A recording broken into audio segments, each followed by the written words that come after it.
Cops harass black woman, unaware her daughter is the legendary CIA operative. The quiet tension of a summer afternoon in Chicago's South Side shattered when two patrol cars screeched to a halt, red and blue lights spinning wildly against brick walls.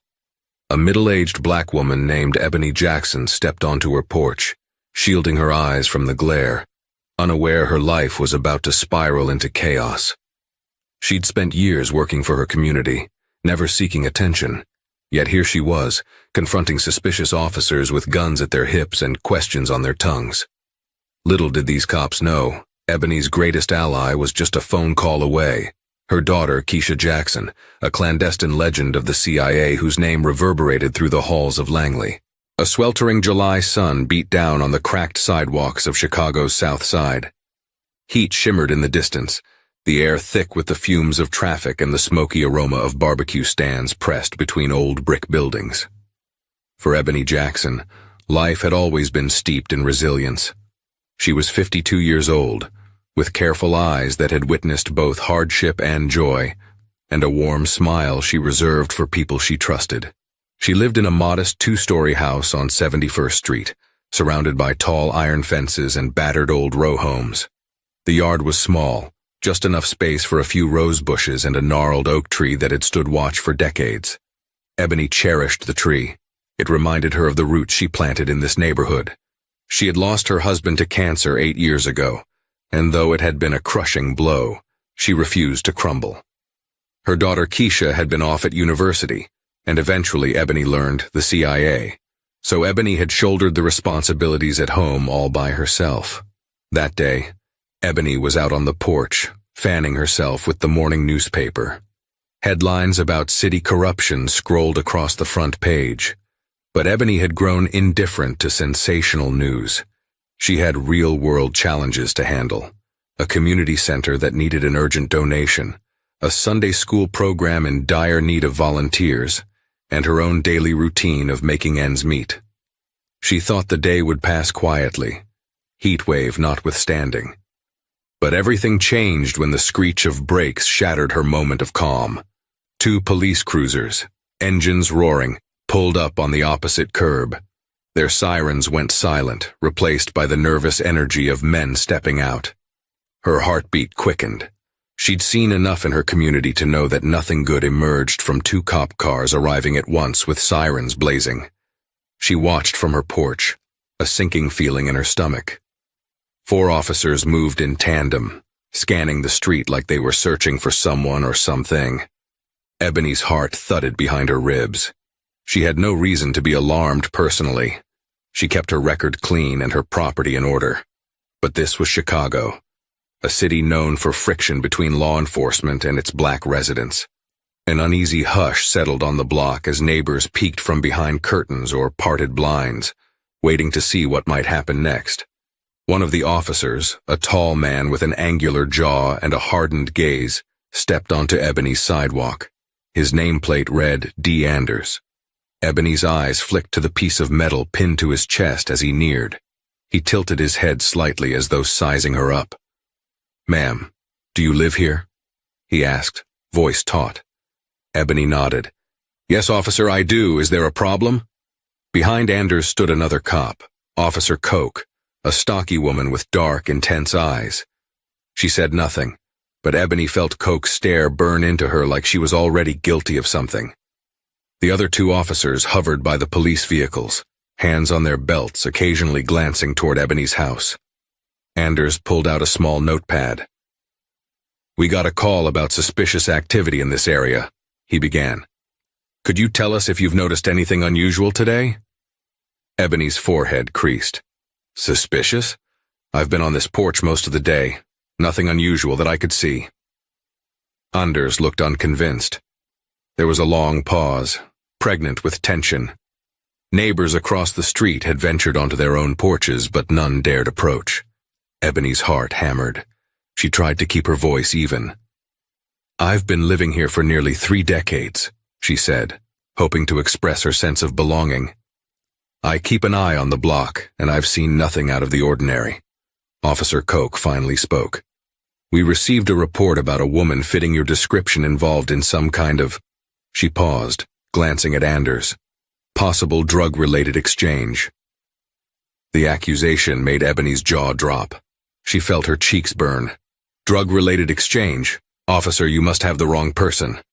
Anders clicked his pen aggressively. We're just following up on a call, ma'am. You have ID on you? Ebony produced her driver's license with trembling hands. The officer examined it before handing it to Coke, who inspected the card as if searching for some discrepancy. The radio on Anders's shoulder crackled with static, but there was no new information. Ebony's mind raced. Who could have made such a baseless report? We might need to search the premises, Anders said, just to ensure everything's clear. Ebony's anger flared, cutting through her fear. Search my home? Officer, you need a warrant for that. Anders and Coke exchanged a glance. They knew she was right. Coke turned away, speaking quietly into her radio, likely checking Ebony's records. Ebony tried to swallow her frustration, but the tension was suffocating. How about we step inside to talk? Anders suggested. If you cooperate, we can clear this up more quickly. Ebony stiffened. With all due respect, I'm not comfortable letting you in without the proper documents. Anders's jaw clenched. Coke's eyes narrowed. For a moment, Ebony thought they'd force their way in. She braced herself mentally for a confrontation. But Anders simply exhaled, the corner of his mouth twitching in annoyance. Fine, he said, but don't go anywhere. We'll be back. They turned and walked away.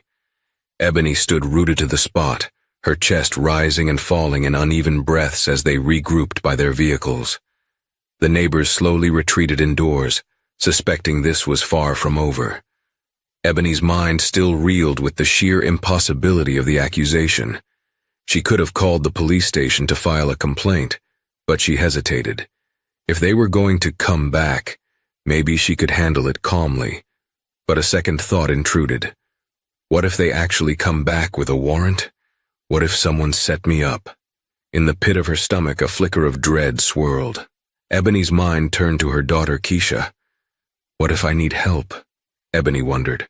Should I call her? But she dismissed the idea just as quickly as it came. For one, Ebony didn't want to worry Keisha, who seemed always to be off on some hush-hush assignment. Besides, Ebony had survived a lifetime in this community. She wasn't some helpless victim. She could handle herself, or so she convinced herself. Miles away in a restricted government facility just outside Langley, Virginia, Keisha Jackson sat in a secure briefing room, scanning through multiple screens of classified data. She was 30 years old, slender but athletic, and she exuded a calm confidence few could match. Rumors floated in the CIA's corridors about her legendary operations overseas. Some said she had infiltrated a dangerous cartel in South America. Others claimed she took part in a top-secret mission in Eastern Europe that the agency would deny ever happened. Officially, she was an intelligence analyst, but nearly everyone who worked with her knew she was more than that. A field operative who had proven her skill set time and again. The name Keisha Jackson had quickly become synonymous with reliability, brilliance, and nerve under pressure. Trained at Camp Peary, known colloquially as the Farm, Keisha had displayed an innate knack for languages and tactical maneuvers. Her achievements had caught the attention of senior officials, including Deputy Director Austin Price, who once publicly praised her in a classified meeting. If the CIA had more operatives like Agent Jackson, this country would sleep a lot easier. But behind her dazzling record, Keisha wrestled with the guilt of a double life. She yearned to be closer to her mother in Chicago. She called Ebony whenever she got the chance, but her missions often kept her away for extended periods, sometimes without communication. Ebony only knew that her daughter worked for the government, with vague hints at the intelligence community, but not the full scope of her exploits. Keisha had to keep Ebony safe, keep the details secret. Her phone buzzed with a message from an unlisted number. Usually that meant internal agency communications. This time, however, she recognized the contact, her mother. The text message read, "Something strange happened today. The police came, said I matched a description in some drug-related call. They threatened to come back with a warrant.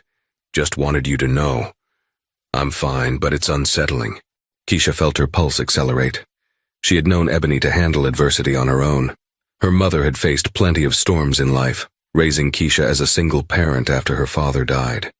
If Ebony felt the need to text, it meant the situation weighed on her. Keisha tapped out a quick reply. "Are you okay? Do you need me?" The response came minutes later. "I'm okay for now. Take care of yourself. We'll keep you posted. Love you." Keisha exhaled, forcing herself to remain calm. She had a briefing to attend, but the message tugged at her. A sliver of a voice in her head whispered, "Go home. Something's off." But Keisha was in the middle of analyzing a high-profile intelligence file on foreign infiltration attempts, something that demanded her immediate attention. She closed her eyes, refocused, and told herself that Ebony could handle a simple run-in with the cops. Yet, an uneasy knot formed in her stomach. Back in Chicago, Ebony went about her day in a state of heightened alert. She avoided talking to neighbors, not wanting to stir up more rumors. She had done nothing wrong, and the idea that the police might return with a warrant seemed absurd. Still, the fear gnawed at her. What if the cops had some fabricated evidence? She'd heard too many stories about how easily lives could be upended by a single false accusation. 2 days passed quietly. No officers appeared. Ebony began to relax, hoping that whatever tip they received had been discredited. On Wednesday morning, she decided to run errands. A quick stop at the grocery store, then the pharmacy. After locking up the house, she walked down the block, greeting a few familiar faces. Yet the calm was short-lived. Halfway down the street, a cruiser idled by the curb. It was Anders and Coke again. They emerged from the car as soon as they spotted Ebony, their presence oppressive beneath the punishing sun. "Good morning," Ebony said, trying for politeness, though her unease was evident in her voice. Anders wasted no time. "We need to ask you a few more questions. Could you come with us?" Ebony's stomach clenched. "Am I under arrest?" she asked, keeping her voice as steady as possible. "No," Coke replied curtly. "We just need you to come down to the station to clear some things up. Cooperation will work in your favor." Ebony glanced around, noticing that the few neighbors out on their porches had stopped talking to watch. She weighed her options. If she refused, would it escalate the situation? If she complied, would they twist her words? She decided to remain composed, mindful of her rights. "I'll answer questions here," she said resolutely. "If I'm not under arrest, I see no reason to go to the station." Anders's face twitched in annoyance. "Look, we're trying to cut you a break. We just have some questions about a suspicious package supposedly delivered to your address. If you want to talk here, we can, but it'd be easier at the station." Ebony blinked. Suspicious package? She thought about all the packages she'd received lately. A garden hose from Amazon, a new set of curtains, some vitamins. Nothing out of the ordinary. She told them as much. Coke tapped her foot, impatience radiating off her. "Doesn't ring a bell," Ebony said, crossing her arms. "What exactly do you think was delivered?" Anders shrugged. "We got a tip that a large shipment of narcotics was dropped at your door a few weeks back. There's an ongoing investigation involving your address." Ebony felt her frustration surge. "That's ridiculous. I've never seen or heard of anything like that." Coke took a step closer, and Ebony flinched. The officer's voice lowered. "Sometimes people get roped into things they don't understand, Miss Jackson. We're trying to help. If you're innocent, talking to us is your best route." A swirl of anger, fear, and confusion twisted inside Ebony. She wanted to scream, "I'm being framed. This has to be some mistake." But she just shook her head. "I have nothing to hide, but I also know my rights. Are you arresting me?" A tense silence followed. Anders exhaled in frustration. "Fine. We'll continue our investigation. Don't leave town." Ebony watched them retreat to their cruiser, relief warring with anger. She quickly canceled her errands and hurried back to her house, every instinct screaming that something was horribly amiss. That night, Ebony woke at around 2 a.m. to a sound outside, like metal clanking against her fence. Her heartbeat jolted. She slipped on her robe, crept downstairs, and peeked out the window. Under the dim glow of a single streetlight, a figure skulked near her trash cans. Her breathing shallow, Ebony reached for her phone. She dialed 911 automatically, but paused before pressing call. She hesitated because she didn't trust the police right now. Still, this was someone trespassing on her property. She pressed the call button. 911, what's your emergency? A dispatch operator's voice said. There's someone outside my house, Ebony whispered. They're messing with my trash or my fence. I need help. The operator assured her that a patrol would arrive shortly. Ebony watched the figure from behind curtains. Whoever it was had a hood over their head, rummaging near the fence line. Could it be someone planting evidence? Fear jolted through her. She'd heard stories of unscrupulous cops or criminals doing exactly that. Within minutes, a squad car arrived. 2 officers, neither of them Anders nor Koch, stepped out. They shone flashlights at the intruder, who darted into the darkness behind the house. The officers gave chase, but Ebony doubted they'd catch him in the labyrinth of back alleys. Moments later, they returned, out of breath. Ma'am, one officer said, it appears the suspect fled. We didn't find anyone. Ebony explained the situation, her suspicion that the cops had singled her out. The officers exchanged uncertain glances. They suggested Ebony install security cameras and keep a watchful eye. That was all they could do. Despite everything, Ebony thanked them, locked her doors, and tried to go back to sleep. But sleep didn't come easily. She tossed and turned, replaying the figure's appearance in her mind. Why would anyone tamper with her property in the middle of the night? Paranoia gnawed at her. This could be connected to the false narcotics allegations. She thought about calling Keisha again, but it was already past 2 a.m. in Chicago, and Keisha might be in a different time zone if she was on a mission. Ebony decided to wait until morning, though every minute felt like a countdown to an impending disaster. 800 miles away in Langley, Keisha was jolted awake by a call from Ebony.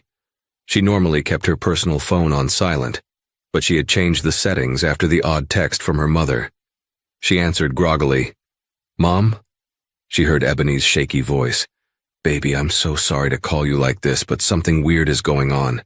The police keep harassing me about some drug shipment, and last night someone was in our yard.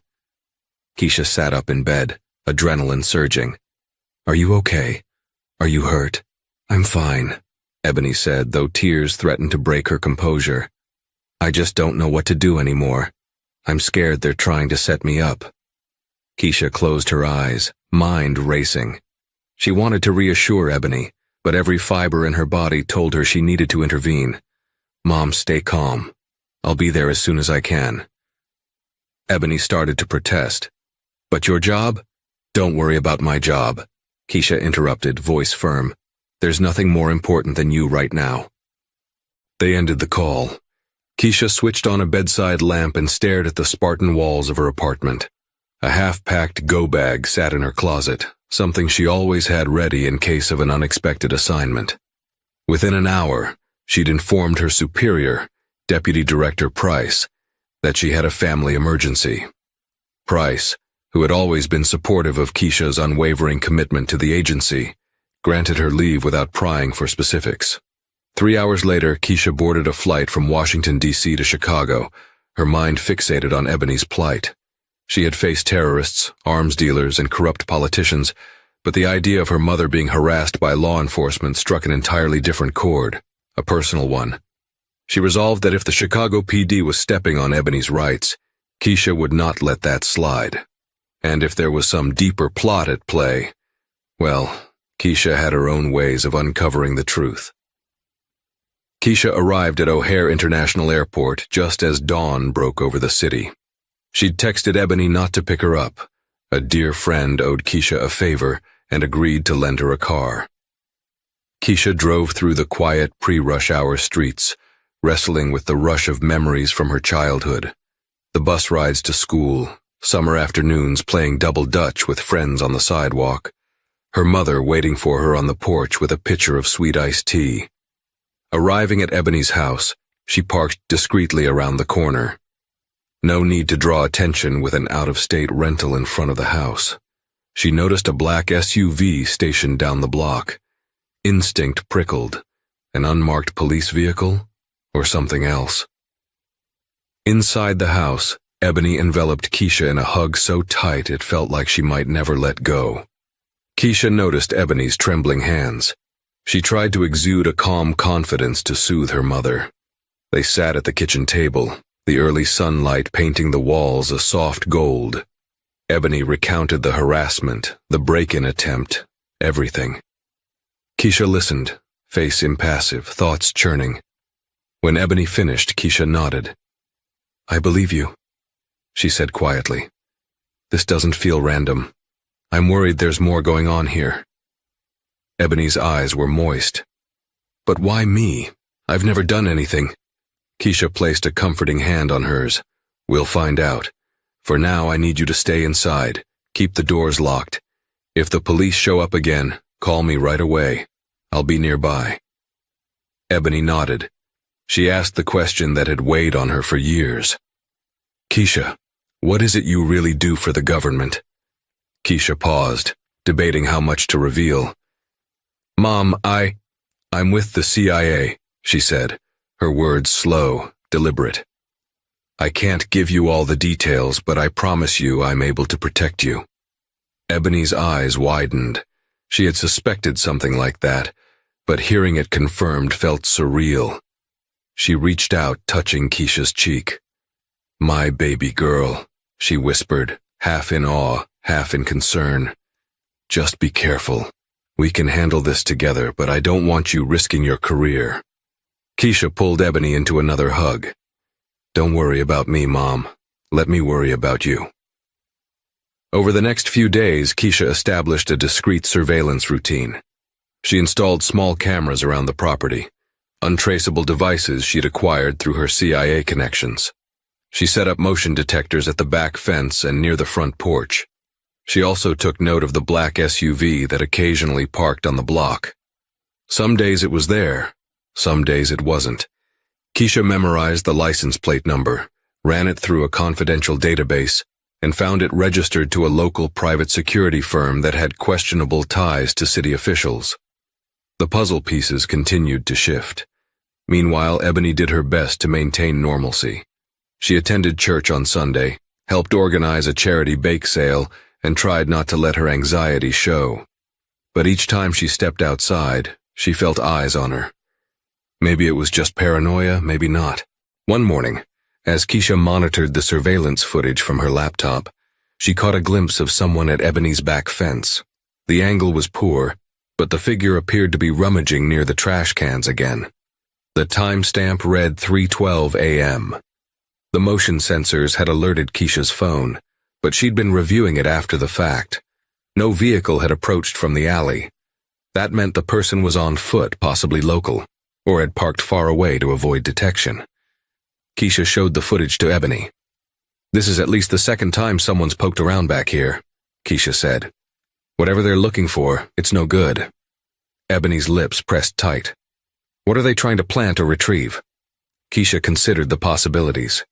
Either they're trying to place something incriminating on the property, or they're searching for something. The key is why your house?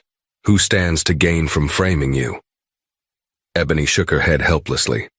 I've done nothing to anyone. My activism is minimal. Just church programs, community outreach, that sort of thing. Nobody would see me as a threat. A thought occurred to Keisha. Could it be about me? Maybe some foreign entity had discovered Ebony's connection to a top CIA operative and was trying to manipulate or blackmail her. The prospect made Keisha's blood run cold. She decided she needed more data. Fast. She enlisted the help of a trusted contact at the CIA, a cybersecurity specialist named Martin Delgado, who owed her a favor.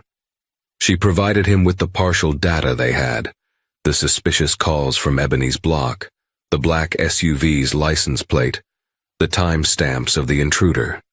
She hoped Delgado could cross-reference local law enforcement channels, any official who might be using city resources for personal gain, or suspicious patterns that matched Ebony's harassment.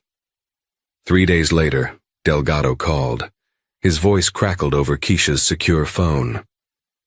Keisha, I don't have solid proof yet, but there's a name coming up often in local police logs and private security rosters, Sergeant David Anders. He seems to have a side gig with that security firm that owns the black SUV. Anders has flagged Ebony's house more than once in official communications, citing anonymous tips. However, I can't find any legitimate tipster in the system. It's like these tips were invented. Keisha's stomach turned. You're saying Anders is behind these false reports? It looks that way. No direct evidence tying him to the intrusions, but the pattern is suspicious. He's also in the orbit of a local real estate developer named Jonas Dupree, who's been snapping up properties in your mother's neighborhood. Could be a land grab scheme. Keisha remembered Ebony's modest but well-located property. A prime spot, especially if the city was planning future developments. If Ebony refused to sell, maybe they aimed to scare her out or force a foreclosure with a criminal charge. The entire scenario made Keisha's blood boil. She thanked Delgado and hung up. The plan crystallized in her mind. She would confront Anders. But first, she needed undeniable evidence. Keisha orchestrated a trap to lure the intruder back. She convinced Ebony to place a large sealed box by the back fence, labeled with a fake shipping label that hinted at something valuable, like electronic components, a cover that might interest someone trying to frame Ebony for receiving contraband. Keisha positioned a hidden camera inside the box, rigged to capture clear footage of whoever opened it. For days, nothing happened. Ebony grew restless. Keisha stood guard in Ebony's living room with a pair of binoculars and her laptop streaming the camera feeds. The nights dragged, but they stayed vigilant. Then, on the fifth night, the motion sensor pinged at 2:47 a.m. Keisha, fully dressed in black leggings and a dark hoodie, slipped out the back door quietly, positioning herself behind the thick trunk of Ebony's old oak tree. She held a small night vision camera, courtesy of her agency kit, ready to film from ground level. Adrenaline coursed through her veins. A figure approached the fence, the same silhouette from the earlier footage. The person wore a hooded sweatshirt, gloves, and carried a small flashlight. Keisha watched as the intruder knelt by the planted package. A faint rustling sound carried on the night air. The intruder peeled the tape from the box carefully. Keisha zoomed in with her camera, capturing every detail. Within a minute, the intruder seemed to realize the box was mostly empty, except for the hidden camera, which was concealed behind cardboard. The figure cursed under their breath. They turned to leave but froze at the sight of Keisha stepping into view, phone camera also recording. "Stop," Keisha commanded, her voice a measured whisper. The intruder bolted. Keisha took off in pursuit. They raced down the alley, vaulting over trash cans. The intruder was fast, but Keisha was fueled by training and fury, her footfalls echoing off the brick walls. 2 blocks later, the intruder miscalculated a fence jump and fell hard. Keisha closed in. She pinned them, pressing a knee to their back. With a swift motion, she yanked down the hood, revealing a young man with wide, panicked eyes. He looked barely in his 20s. "Please," he gasped. I was paid to drop something off." Keisha's mind reeled. By who? The young man, panting, glanced around nervously, as though expecting the shadows to swallow him. "They told me if I put these packets in some people's yards, I'd get a cut of whatever. I don't even know them. Some guy who wore a badge, but I never got his name, I swear." Keisha's anger blazed. A badge. Anders or one of his cronies. She wanted to haul this guy in, but she also knew that involving the cops might lead to more corruption. Instead, she forced him to unlock his phone. The trembling man complied, and Keisha quickly forwarded the text messages to her own secure address. The messages mentioned times, places, and partial details of the operation. A repeated phone number was included, likely Anders or a middleman. "Get out of here," she finally snapped, releasing him. He stumbled to his feet and bolted, his footsteps echoing in the night. Keisha let him go. With the data in her phone, she could confirm who orchestrated these nocturnal visits. She walked back to Ebony's house, chest heaving, her mind steeled with resolve. Now we know this is definitely a setup, she thought. But who exactly was giving the orders? Anders was the prime suspect, but if there were bigger players like Jonas Dupree, Keisha intended to expose them too. One thing was certain. Ebony was not safe until she and Keisha got these people off her back. The next morning, Keisha sifted through the intruder's text messages. There were cryptic instructions, locations, times, envelopes of cash left under a bench near Jackson Park. The messages came from a burner phone. Keisha used her CIA resources to trace the phone's purchase to an electronics shop just outside Chicago. Security footage from that shop revealed a man in uniform buying a set of burner phones, one of which matched the intruder's. The man's back was to the camera, but the build and posture suggested Anders. Digging deeper, Keisha discovered that Anders had a close connection to Jonas Dupree. Dupree was a real estate magnate known for turning low-income neighborhoods into luxury developments. He often used shady methods, pressure tactics, false eviction notices, or code violations to push residents out. With Ebony's property sitting on a prime corner lot, it was easy to see the motive. Keisha pieced together the scheme. Anders would harass Ebony, planting false evidence of drug involvement or other criminal activity. Under duress, Ebony might be forced to sell her house at a fraction of its value. Dupree would swoop in, buy it cheap, and profit from a new development. It was an old story, repeated in countless neighborhoods, but this time they picked the wrong family. But how to expose them effectively? Keisha's CIA training included infiltration and black operations, but this was the American home front. She needed to be strategic. A direct confrontation might tip them off, allowing them to destroy evidence. Keisha knew she had to gather indisputable proof. She also knew some good cops in Chicago. Old family friends or acquaintances could help if they were approached carefully. Keisha reached out to Detective Naomi Harass, an old high school classmate who had joined the Chicago PD out of a genuine desire to protect her community. They had lost touch over the years, but Keisha kept track of Naomi's commendations. Naomi had risen quickly to detective, known for her integrity and refusal to bend to political pressure. They met in a quiet diner near Bronzeville, out of uniform for Naomi, and Keisha dressed in a casual jacket. Over mugs of coffee, Keisha laid out the situation, carefully omitting her CIA affiliations. Naomi listened, eyes widening as Keisha showed her the text messages and the partial footage of Anders's possible involvement. "This is serious, Keisha. Anders is well connected," Naomi said grimly. "He's got friends in high places. If Dupree's involved, they could bury this." Keisha's jaw clenched. "Not if we bring solid evidence to an independent authority. Maybe the FBI or the Inspector General. But first, I need your help confirming any official complaints or internal investigations into Anders. Something that can tie him to corruption." Naomi nodded, her expression resolute. "Let me dig through the PD's internal affairs files, but be careful. If Anders catches wind, it could get dangerous." Keisha forced a smile. "Thank you. I owe you one." They parted ways, each aware that a quiet war was brewing. Keisha returned to Ebony's house and briefed her mother. Ebony's expression revealed a mixture of relief and anxiety.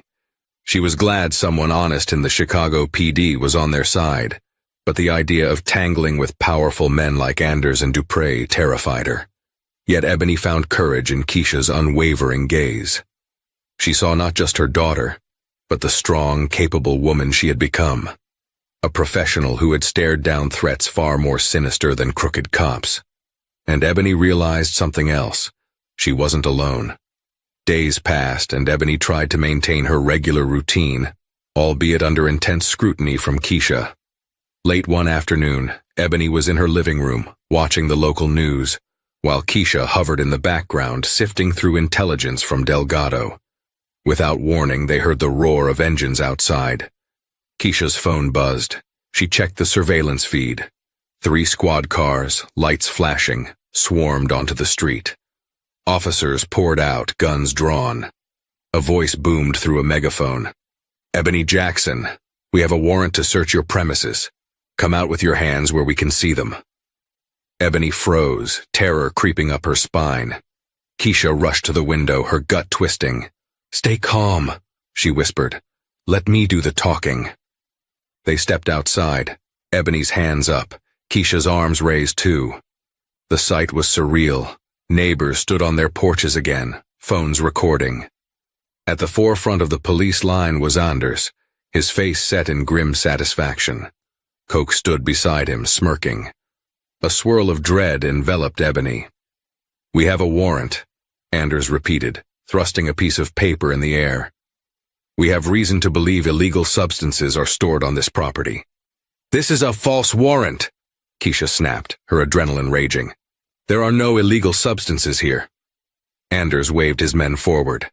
Ebony's eyes brimmed with tears, a mixture of fear and fury.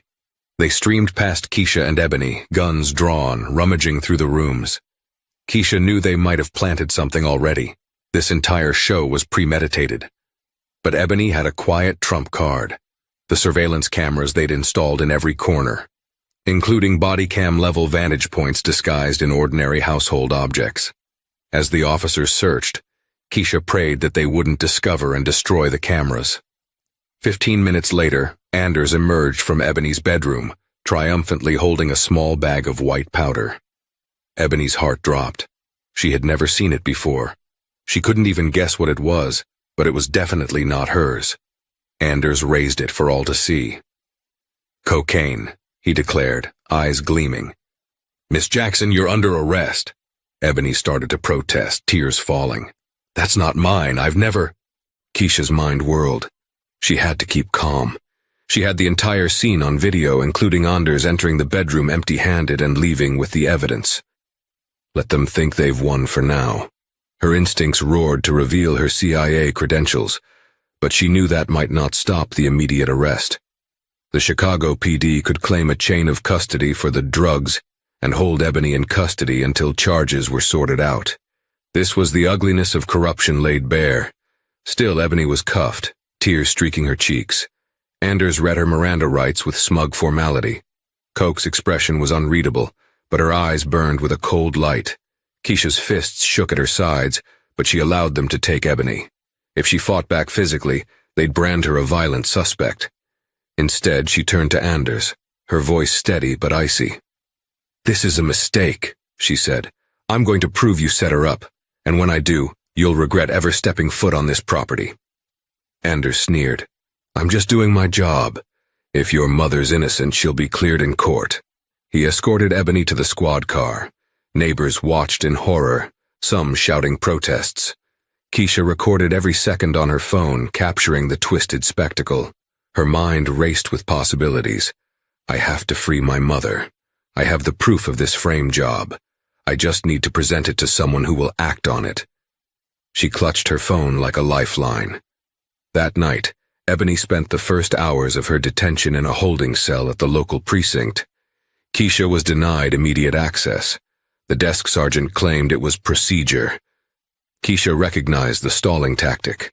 She tried phoning Naomi Harass, praying her friend could expedite Ebony's release. Naomi answered in a hushed tone. "Keisha, I'm working on it," Naomi said.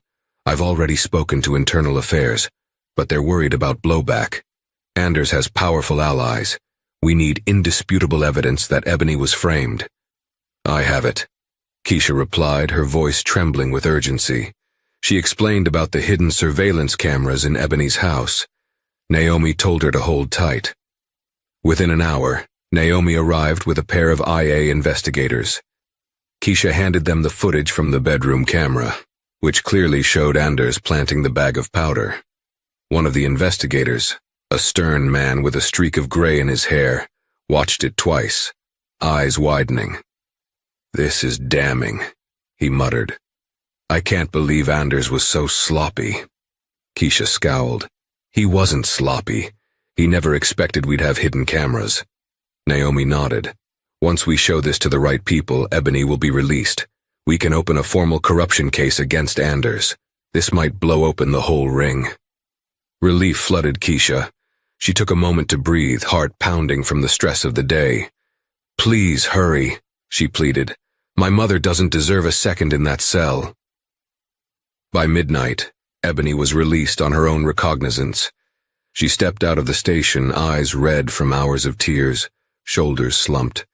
Keisha hugged her tightly, tears of relief choking her words. "We have the evidence, Mom. You're free for now." They returned home under the watchful eyes of neighbors who cheered Ebony's release. Ebony mustered a shaky smile, but she was exhausted. Keisha promised her that it wasn't over. They still needed to bring Anders and Dupree to justice. The next day, the Internal Affairs Division moved swiftly, faster than Keisha had dared hope. The video evidence of Anders planting drugs was too explicit for cover-ups or endless bureaucracy. IA officers arrested Anders at the precinct. News spread like wildfire through the local media. Chicago cop accused of planting evidence. Shocking video emerges. Journalists swarmed the station for details. Anders, stewing in a holding cell, was rumored to be shouting about entrapment and fabricated videos. But his credibility was shattered. Naomi also handed over records showing Anders' secondary employment with Dupree's security firm and suspicious bank deposits that pointed to bribes or payoffs. Jonas Dupree, for his part, tried to distance himself from Anders as the scandal broke. He issued a statement denying any involvement and calling Anders a rogue officer. Yet Keisha's friend Delgado continued digging. He unearthed emails from Dupree's corporate account referencing Ebony's address and the need to remove the occupant by any means necessary. This was the smoking gun. Within days, Dupree faced arrest on conspiracy charges.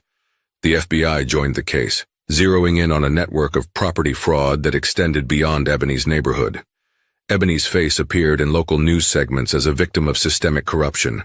Protesters rallied outside City Hall, demanding reforms and praising Ebony's courage. The national conversation about police overreach and real estate corruption gained a new focal point: Ebony Jackson's story. Through it all, Ebony leaned on Keisha. Even as Ebony's name was cleared, a swirl of emotions engulfed her. Relief, anger, a sense of violation. She had come too close to losing everything. But now the very system that once threatened her was forced to reckon with its own corruption. Amid the media frenzy, Ebony was asked for interviews on local television. At first she was reluctant. She'd never wanted the spotlight. But her pastor and members of the community center encouraged her to share her story to inspire others who might be facing similar battles. To Ebony's surprise, Keisha joined her on one of the news segments. The anchor introduced them as a mother-daughter duo who overcame corruption. Toward the end, the anchor asked, "Keisha, you were instrumental in gathering evidence.